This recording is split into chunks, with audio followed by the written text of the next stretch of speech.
नमस्कार. Star Bharat news 19 च्या digital वृत्तपत्रामध्ये आपलं स्वागत आहे. मी योगिता आपल्यासोबत. तुमची आवाज देशाची आवाज. तर चला बघूया आजच्या विशेष बातम्या. राज्याचे मुख्यमंत्री सन्माननीय देवेंद्रजी फडणवीस साहेब यांच्या सोबत या ठिकाणी आमची मागे बैठक झालेली होती. त्या बैठकीमध्ये अतिशय सकारात्मक प्रतिसाद हा आम्हाला राज्य सरकारच्या माध्यमातून त्या ठिकाणी आम्हाला मिळालेला होता. अनंत बदर समिती जी आहे या बाबतीत जी सरकारला शासनाला जो अहवाल देणार होती तो देण्यात कुठेतरी या ठिकाणी दिरंगाई होताना आम्हाला सर्वांना या ठिकाणी दिसत आहे.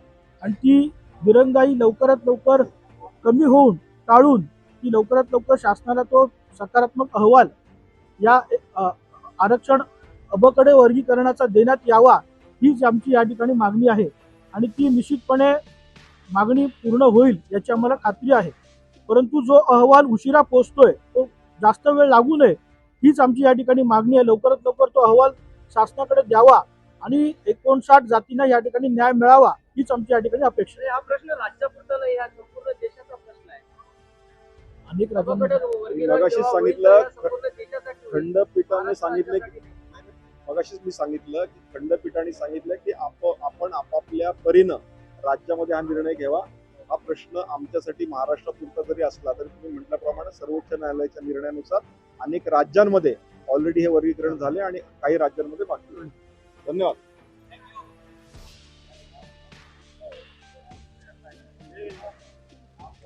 एक ऑगस्ट 2024 रोजी सुप्रीम कोर्टानं जो आदेश दिला होता त्याच्यामध्ये आपले महाराष्ट्रातले माजी सरन्यायाधीश माननीय गवई साहेब सुद्धा होते त्या खंडपीठामध्ये. आणि त्यांनी निर्णय देताना असं सांगितलं होतं की अबकड वर्गीकरण आपण आपल्या राज्यांमध्ये अभ्यास करून जाहीर करू शकता. त्यानंतर ते अनेक राज्यांमध्ये जाहीर झालं आणि जाहीर झाल्यानंतर महाराष्ट्रात अजूनही प्रलंबित आहे. डॉक्टर बाबासाहेब आंबेडकरांना अपेक्षित असलेल्या समानतेचा न्याय या अबकड वर्गीकरणातून पूर्ण होईल म्हणून आम्ही या ठिकाणी माझे मित्र अंतापूरकरजी आणि मी या ठिकाणी आंदोलन करतोय. माननीय मुख्यमंत्री देवेंद्रजी फडणवीस या विषयात सकारात्मक आहेत. याआधी त्यांनी दोनदा आपल्याला माहिती त्यांनी सांगितलं की आम्ही अबकड वर्गीकरण लवकरात लवकर लागू करू, जाहीर करू.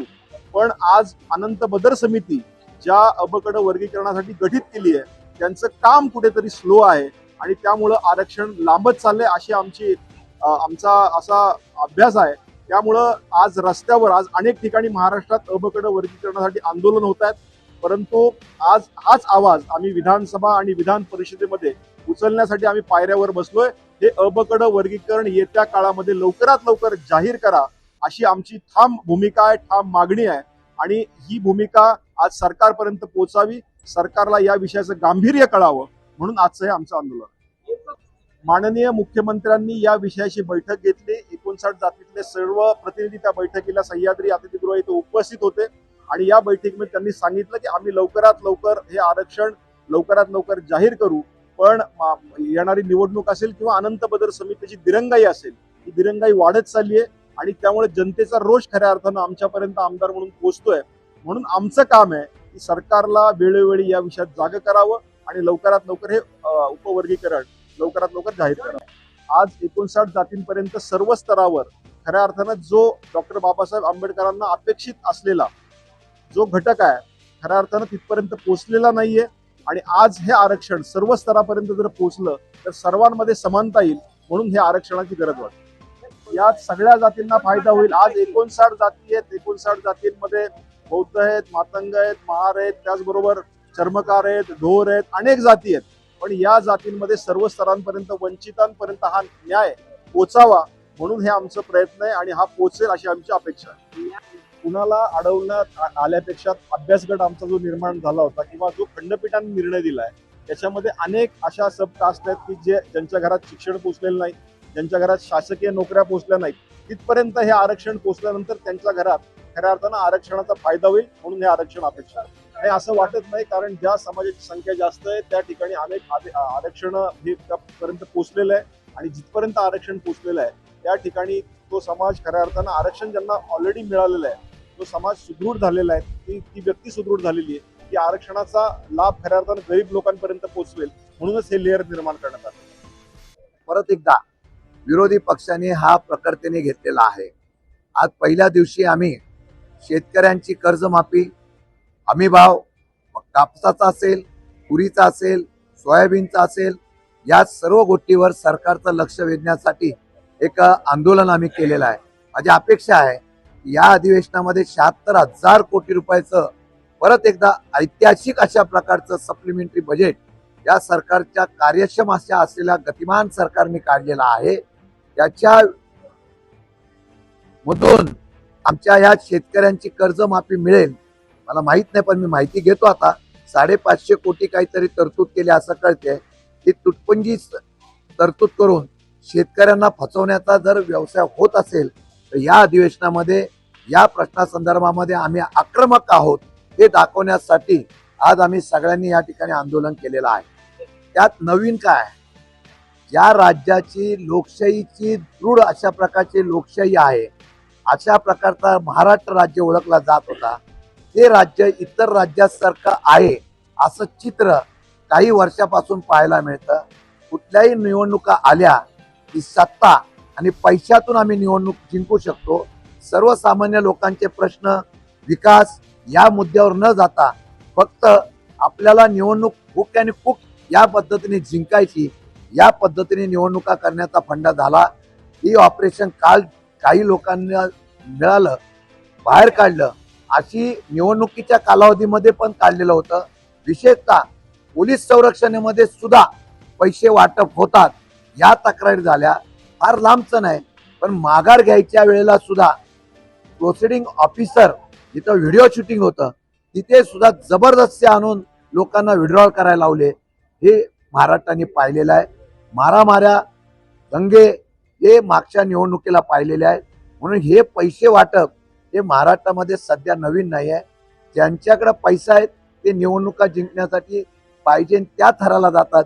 हे चित्र विराजक आहे आणि आज हे ऑपरेशन झालेलं आहे. मला वाटतं या राज्याचे मुख्यमंत्री, गृहमंत्री असेल, इन्कम टॅक्स असेल, या सगळ्यांनी याची चौकशी करावी आणि यामध्ये जो कोणी असेल, सरकारच्या धाडस असेल तर त्यांनी करावं, नाहीतर परत वॉशिंग मशीन मध्ये परत त्याला साफ करण्याचा प्रयत्न होईल. आणि मला वाटतं की आता त्यातून लोकशाही जिवंत राहील का नाही हे लोकांनी चौकशी करावी. जो आरोपी भेटत नसेल तो कुठं आहे, याच्यामध्ये कोण त्याला लपवतोय का, त्याचं काय कमी जास्त झालं का, याच्या संदर्भात चौकशी करून काय आहे वस्तुस्थिती ही सरकारने मांडावी. उद्याच्या अधिवेशनामध्ये आम्ही 100% हा विषय घेऊन सरकारकडून त्याचा खुलासा मागू. असं आहे की कोर्टाने त्यांना जामीन द्यायच्या अगोदरच बाहेर येणार अशा प्रकारची चर्चा होत असेल तर मला वाटतं की दुर्दैव आहे. शेवटी कोर्ट निर्णय घेतो. कोर्टाच्या निर्णयाचा अधिकार बाहेर येणार या प्रथा पसरवणं मला वाटतं हे चुकीचं आहे. शेवटी कोर्टाचा जो निर्णय असेल तो कोर्ट निर्णय घेईल. मी आणि प्रवीण दटके यांनी लक्षवेधी टाकलेली आहे. ते बहुतेक 1-2 दिवसामध्ये लागणार आहे. तुकाराम मुंडे हे नागपूर महानगरपालिकेमध्ये 2020 मध्ये 7 महिने होते आणि 7 महिन्यामध्ये त्यांनी खूप काही गुल त्या ठिकाणी खिलवलं. स्मार्ट सिटीचे अधिकार नसताना त्यांनी 20 कोटीचा धनादेश एका पर्टिक्युलर कॉन्ट्रॅक्टरला दिला. अधिकार नव्हते. त्यावेळेचे महापौर संदीप जोशी जे आजचे विधान परिषदेचे सदस्य आहे आणि संदीप जाधव यांनी सदर पोलीस स्टेशनमध्ये तक्रार दाखल केली. त्यावेळेच्या स्मार्ट सिटीच्या महिला 2 अधिकाऱ्यांनी त्यांच्या कॅबिनमध्ये बोलवून शिवीगाळी करणं, टॉर्चर करणं. महाराष्ट्राच्या इतिहासामध्ये ही पहिली घटना आहे का तुकाराम मुंडेच्या विरोधात, एका IAS अधिकाऱ्याच्या विरोधात सदर पोलीस स्टेशनमध्ये त्या 2 महिलांनी तक्रार दाखल केली.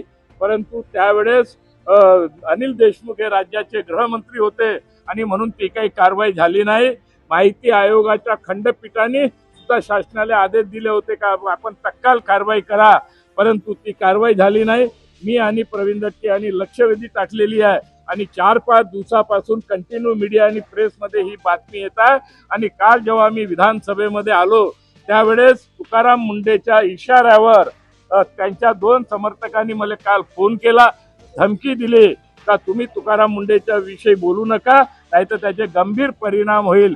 हे तुकाराम मुंडेंनी केलेलं हे कृत्य त्यांच्या इशाऱ्यावर केलेलं कृत्य आहे आणि म्हणून मी आता विधानसभेमध्ये हा विषय विशेष बाब म्हणून उचलला आणि त्याची तक्रार माननीय मुख्यमंत्री महोदय, माननीय विधानसभा अध्यक्ष आणि माननीय पोलीस आयुक्त सीताबर्डी पोलीस स्टेशनमध्ये तक्रार दाखल केली आणि पोलीस कमिशनर साहेबांनी सांगितलं आहे का आम्ही कारवाईची दखल घेतली आहे, FIR दाखल केलेला आहे आणि ते ज्या लोकांनी फोन केला ते ट्रेट झाला आहे आणि विधानसभेमध्ये हा विषय सगळ्यांनीच मिळून उचलला. प्रवीण दटके साहेबांनी हा विषय धरून उचलला आणि माननीय अध्यक्ष महोदयांनी निर्देश दिले आहे आणि मंत्री महोदयांनी सांगितलं आहे की याची शासनाने गंभीर दखल घेतलेली आहे आणि याची संपूर्ण कारवाई होईल आणि तुकाराम मुंडे बद्दल कारवाई निश्चित स्वरूपात होईल हे त्यांनी आता आश्वासन आमच्या पटलावर त्या ठिकाणी दिलेलं आहे. नानाचाही होता आणि माझा सुद्धा त्या ठिकाणी आहे. त्याच्याबरोबर ते इलेक्शन रंगलं होतं. आमच्या बाजूली उमेदवार देत असताना सामान्य परिवारातले उमेदवार आम्ही दिले, पण राम शिंदे सरांनी त्यांच्या पक्षातून अशा लोकांना तिथं संधी दिली होती की काही गुंड होते. काल परवा त्यांचा जो उमेदवार होता त्यांचे एक पती हे एका महिलेला प्रेशराईज करत होते आणि दुर्दैवाने ती कला केंद्रातल्या महिलेने तिथं आत्महत्या केली. एक असा उमेदवार एका घरामध्ये त्यांनी उमेदवारी दिली जी प्रॉस्टिट्यूशनच्या व्यवसायामध्ये त्या कार्यकर्ता त्यांचा तिथं आहे. सावकार 2 आहे. त्यामुळे सूर्यकांत नाना मोरे नाही तर आम्ही जी टीका करत होतो ती राम शिंदे सरांवर व्यक्ती म्हणून करत होतो, पदावर त्या ठिकाणी कुठेही करत नव्हतो. आणि माझा एक प्रश्न असा आहे की या महाराष्ट्रामध्ये अनेक महत्वाचे विषय आहेत, ते विधान परिषदेमध्ये चर्चेत यायला पाहिजे होते, पण ते चर्चेत न येता असं झालंय इगो हर्ट झालाय या व्यक्तीचा, राम शिंदे सरांचा. आणि मग कुठेतरी कोणातरी सांगून हक्कभंग तुम्ही आणता, म्हणजे गल्लीतली भांड ही आपल्या विधान परिषदेमध्ये जर चर्चेत येणार असतील तर उद्या जाऊन इलेक्शनच्या काळामध्ये एकमेकांच्या विरोधात आपण काही बोललो ते जर विधान परिषदेमध्ये 45 मिनिटं चर्चा झाली का जास्त वेळ चर्चा झाली. अरे चर्चा करायचं असेल तर इतरही मुद्दे आहेत ना, बेरोजगारीवर चर्चा करा, महिला अत्याचार मोठ्या प्रमाणात वाढतात त्याच्यावर तुम्ही चर्चा करा, इतरही काही महत्वाचे विषय ते कॉन्ट्रॅक्टर भरतीचे विषय त्याच्यावर तुम्ही चर्चा करा. पण गल्लीतल्या गोष्टी जर तुम्ही विधान परिषदेमध्ये त्या ठिकाणी जर तुम्ही घेणार असाल तर मला असं वाटतं हे चुकीचं आहे. त्यामुळे राम शिंदे सरांनी सुद्धा त्या पदावर जर तुम्ही बसला असाल, तुम्ही वागता कसं, तुम्ही बोलता कसं, कशा तुम्ही जर बघितलं तर न्याय अजूनपर्यंत त्या परिवाराला तिथं मिळालं नाही. सूर्यवंशी प्रकरण घ्या, त्याच्याबरोबर आता डॉक्टर पलटणमध्ये जे प्रकरण मुंडेंचं तिथं झालं याच्यात कुठेही काय होत नाही, नुसती SIT केली, विषय संपला असं या सरकारला त्या ठिकाणी वाटतं. दुर्दैवी परिस्थिती आहे. गरिबाला न्याय इथं मिळत नाही. न्याय कोणाला मिळतो तर फक्त श्रीमंताला मिळतो. मुंबईमध्ये एखाद्या नेत्याच्या सत्तेत असणाऱ्या नेत्याचा मुलगा गाडीत दारू पिऊन ड्रग्ज घेऊन एखाद्या गरीबाला एका गरीब महिलेला उडवतो.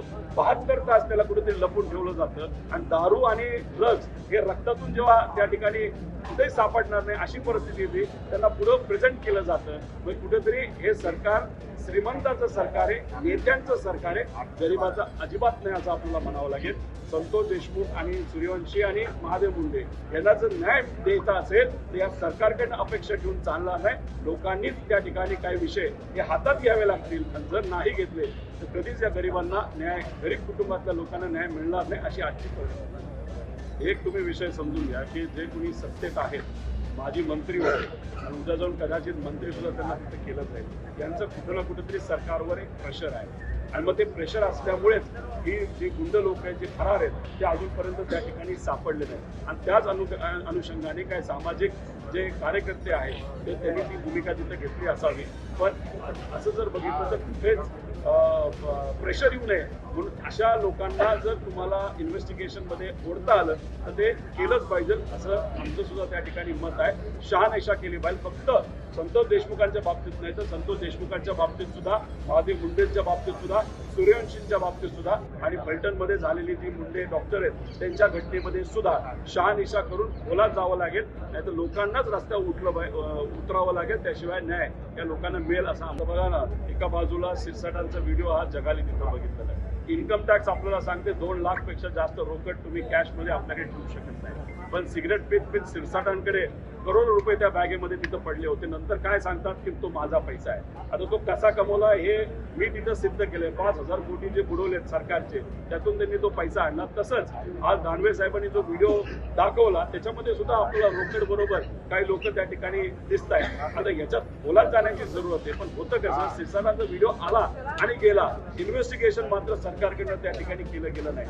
हे सरकार नेत्यांना आणि आमदारांना जे सत्तेत आहेत त्यांना फेवर करणारं सरकार आहे.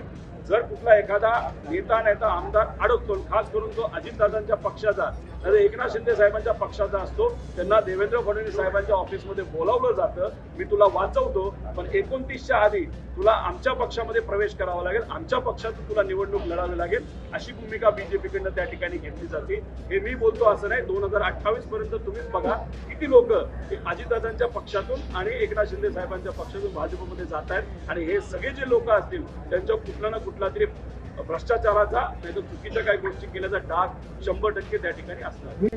अहो तुम्हाला एक सांगायचंय, कुठल्याही इन्कम टॅक्सच्या अधिकाऱ्याला फोन करा, म्हणा की एखाद्या व्यक्तीकडे एका वेळेस किती रुपये सापडू शकतात. 2 लाखाच्या पुढे तुम्हाला तो पैसा वर्षभरात त्या ठिकाणी ठेवता येत नाही आणि मग इथं करोडो रुपये तुम्ही धंद्यासाठी वापरा, तर चुकीच्या धंद्यातून तुम्ही कमवा. शेवटी चुकीची रोकड ही चुकीची असते. उद्या जाऊन तुम्ही म्हणाल एखाद्या कॉन्ट्रॅक्टरला काम मिळालं, त्यांनी स्वइच्छेने माझा वाढदिवस होता म्हणून 10 कोटी माझ्याकडे पाठवून दिलं, तर मी भ्रष्टाचार नाही केला पण कॉन्ट्रॅक्टरने माझ्याकडे पाठवलं, हे काही बोलू शकतात. त्यामुळे तिथं पैसा सापडला, तसा व्हिडिओ आला, त्याची शहानिशा झाली पाहिजे. खरं काय खोटं काय लोकांसमोर तिथं येणं महत्वाचं आहे. फक्त यांच्याच बाबतीत नाही, ते सिरसाटांचं सुद्धा शोधलं पाहिजे असं आमचं मत आहे. झालंय असं की ज्यांच्यावर ही लावता आली ती लावून झाली, ज्यांना आपल्याकडे ओढता आलं ओढून झालं. आमच्यासारखे जे राहिलेत ते फक्त आता संघर्ष त्या ठिकाणी करत आहेत. त्यामुळे जे जे काय करायचं होतं ते करून झालं.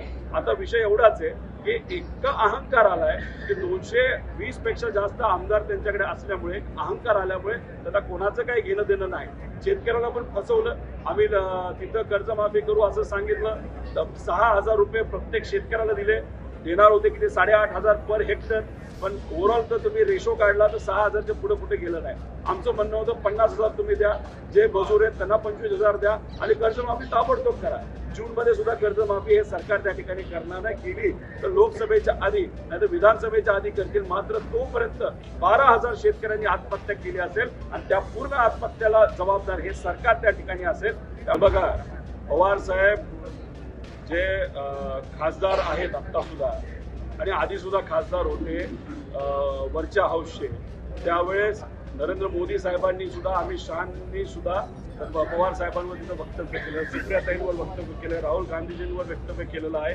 त्याच्याबरोबर सोनिया गांधींबद्दल वक्तव्य त्या ठिकाणी केलं गेलंय आणि अतिशय काही ठिकाणी खालच्या लेवलला जाऊन तिथं केलं गेलं. यांचेच भाजपचे काही आमदार पवार साहेबांबरोबर सुप्रियाताईंबद्दल बोलत असताना खालच्या लेवलला जाऊन त्या ठिकाणी बोलले, तेव्हा तुम्ही हक्कभंग आणू शकला नाही. तुम्हाला हक्कभंग कधी आणायचा असतो की जेव्हा तुमचा एखादा नेता अडचणीत आला तेव्हा तुम्ही हक्कभंग त्या ठिकाणी आणता. आता याच्याच बरोबर जे एक माजी आमदार आहेत जे विधान परिषदेमध्ये त्या ठिकाणी होते, भाजपमध्ये होते, त्यांनी तर सांगितलं विधान परिषद बंद करा, या विधान परिषदेमध्ये काही होत नाही, त्यापेक्षा विधानसभा त्या ठिकाणी ठेवा. त्यावेळेस ते भाजपचे आमदार असल्यामुळे त्यांच्यावर तिथं कारवाई झाली नाही. मग तुम्ही ही सिलेक्टिव्ह भूमिका ती घेताय. तुम्ही जे काही फक्त ठराविक विषयच घेऊन त्या ठिकाणी जर हक्कभंग आणत असाल तर हे कितपत योग्य आहे असं मला तरी त्या ठिकाणी वाटतं. काही स्टेटस नाही. राम शिंदे सरांचा इगो हर्ट झालाय. रोहित पवारांनी MIDC आणली, 1000 एकराची MIDC आहे, 20,000 लोकांना हाताला काम मिळेल तर रोहित पवारांना क्रेडिट मिळेल म्हणून त्यांनी MIDC त्या ठिकाणी थांबवलेली आहे. त्यामुळे मी माझा इगो बाजूला ठेवतो. देवेंद्र फडणवीसांना तुम्ही बोलवा इनॉग्रेशनसाठी, तुम्ही अजून कोणाला बोलवायचं तिथं बोलवा, मोदी साहेबांना बोलवलं तरी चालेल, पण MIDC झाली पाहिजे अशी आमची भूमिका आहे. हे करत नसतील तर आम्हाला आमची सरकारी युक्त वाढ बघावं लागेल. पण त्याच्यामध्ये एक अख्खी पिढी त्या पिढीचं वाटोळ होऊ शकतं हे मात्र या अहंकार मनामध्ये घेऊन काम करणाऱ्या राम शिंदे सरांना कळणार नाही असं आपल्याला म्हणावं लागेल. एक गोष्ट इथं ठणठणीत मी सांगतो की कदाचित सूर्यकांत नाना मोरे हे बोलताना भावनिक झाल्यामुळे तिथं कुठेतरी बोलले असेल अवमान जप पदाचा आणि आमदारांचा झाला असेल तर मी माफी मागतो.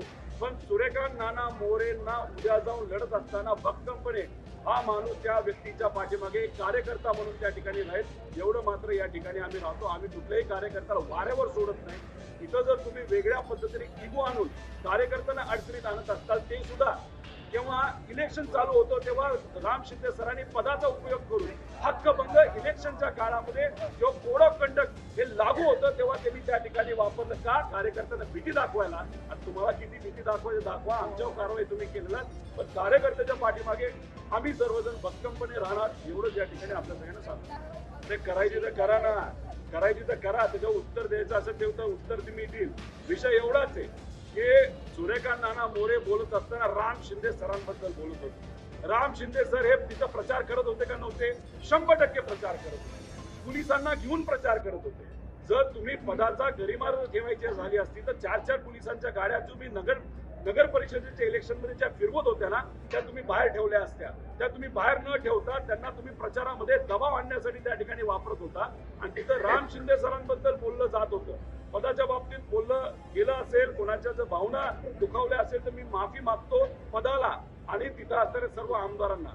पण तिथं जर आपण प्रचारात इलेक्शन मध्ये जी काही सभा बघितली की राम शिंदे सरांबद्दल त्या ठिकाणी सभा चालू होती. आता माझा प्रश्न राम शिंदे सरांना असा सुद्धा आहे की जेव्हा 2024चं इलेक्शन सुरू होतं तेव्हा तिथं कोणतरी त्यांचाच भाजपचा एक पदाधिकारी आणला होता, तर नाव सुद्धा मी विसरलो. तो पदाधिकारी महिलांबद्दल अतिशय खालच्या लेवलला जाऊन त्या ठिकाणी बोलत होता, हातवारे करत होता. तेव्हा राम शिंदे सरांचे संस्कार कुठे गेले? तुम्ही त्यावेळेस का त्या व्यक्तीला थांबवलं नाही? महिलांबद्दल अतिशय घाणेरडे हातवारे त्या ठिकाणी केले जात होते, तरी हे पोटाला धरून राम शिंदे सर गुंडांबरोबर बसून त्या ठिकाणी हसत होते. तेव्हा मात्र त्या ठिकाणी हक्कभंग तुम्हाला सुचला नाही. महिलांचा अपमान होत असताना पदाचा अपमान सोडा, पण राम शिंदे सरांचा इगो हर्ट झालाय.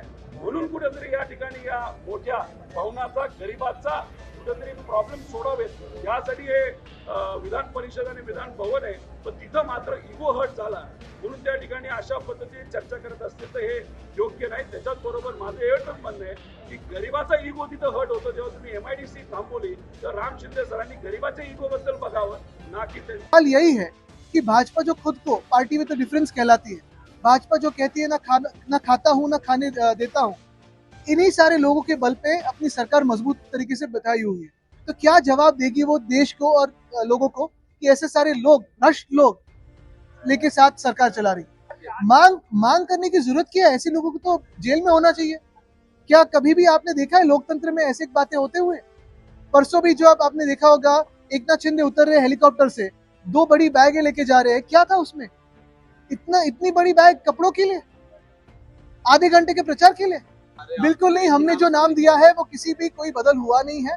लेकिन ये जो अफवाहें फैलाई जा रही है वो इसीलिए फैलाई जा रही है क्योंकि जो फैला रहे हैं उनके मन में यही डर होता है कि अगर इस सत्र के दौरान उद्धव जी और देवेंद्र जी मिले तो वापस पिछले सत्र में जैसे उनके दिल की जो धड़कनें थी, तेज हो रही थी मिंदे की, वो वैसे ही होते जाए.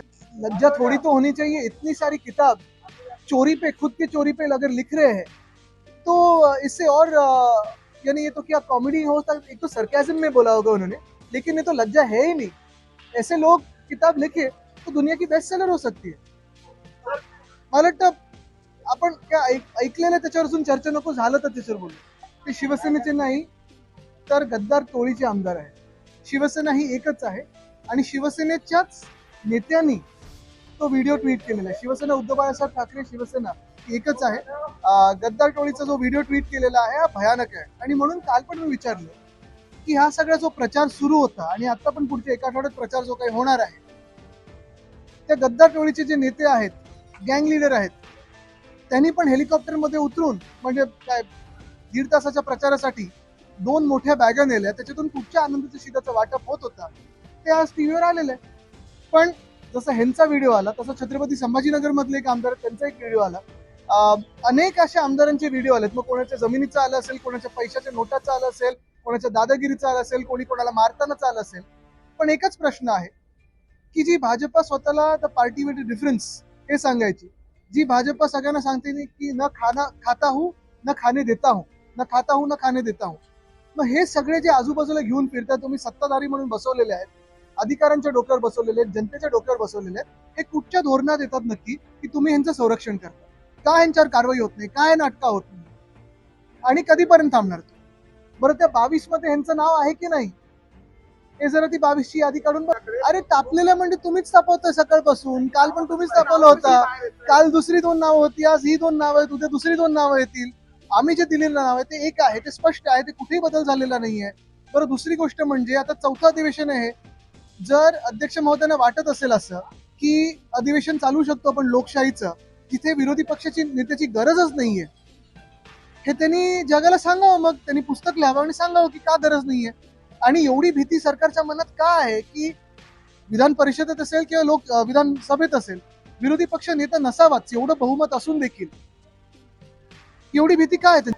सगळे रुसवे सरकारमध्ये आहेत आणि ते जे बाजूला बसवले त्यांच्यामध्ये आहेत. कारण मागच्या वेळी जेव्हा भेट झाली होती तेव्हा बीपी सगळे ते काय कुठे कुठे काय काय झालं होतं त्यांचं ते विचारत ना. पण मुख्य गोष्ट हीच आहे की लोकशाही एखादं असं जेव्हा सदन असतं महाराष्ट्रासारख्या राज्यामध्ये एवढं निवडणूक आयोगाच्या आशीर्वादानं बहुमताचं सरकार आल्यानंतर तुम्हाला एका विरोधी पक्ष नेत्याची भीती वाटते, एका व्यक्तीची भीती वाटते, हे आश्चर्य कोणाची नाही. आता उद्या अजून 2 नावं तुम्ही ऐकाल नवीन, पण ते जिंकून आले तेवढं बघा. बीडचं प्रकरण आहे, परभणीचं प्रकरण आहे, अशी अनेक प्रकरणं महाराष्ट्रात आहेत. आज देखील आम्ही सकाळी चर्चा करत होतो. पण मुद्दा असा आहे ना की पुढे सरकार काही करतंय का? आणि ही जशी प्रकरणं आहेत तसं शेतकऱ्यांच्या पण आत्महत्या आहेत. हा पण प्रकार तसाच आहे, चालूच आहे. कुठेही पूर्णविराम त्याला होत नाही कारण सरकारकडून मदत मिळत नाही. बिल्कुल, आज जो अंबादास दानवे जी ने वीडियो ट्वीट किया है उसमें एक विधायक है जो कैश के साथ दिखाई दे रहे हैं. अशा आणखी नवीन सनसनी बातम्यांकरता आमच्या चॅनलला जास्तीत जास्त लाईक, शेअर, कमेंट करा व सबस्क्राईब करायला विसरू नका. धन्यवाद.